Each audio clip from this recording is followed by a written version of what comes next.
Hi, this is Katura with BlueNotary, and today we're going to be looking at an acknowledgement form. This is one of the most basic notarial acts you'll see, and you may see this page separate, or you might see it as part of a document that you are notarizing. So an acknowledgement answers one main question. Did this person willingly sign this document? In an acknowledgement, the signer is not swearing that the contents are true. Instead, they are confirming three things: that this is their signature, they signed voluntarily, and they understand what they signed.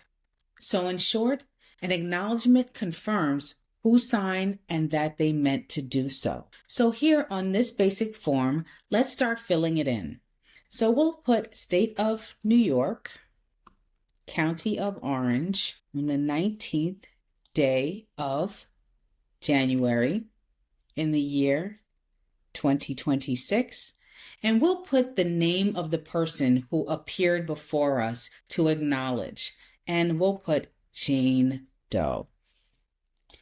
And here we just have to drop our notary signature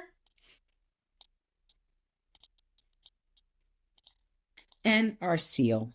And that is how we can fill out an acknowledgement. So I hope that helped. Don't forget to like and subscribe. Follow our channel for more online notary information.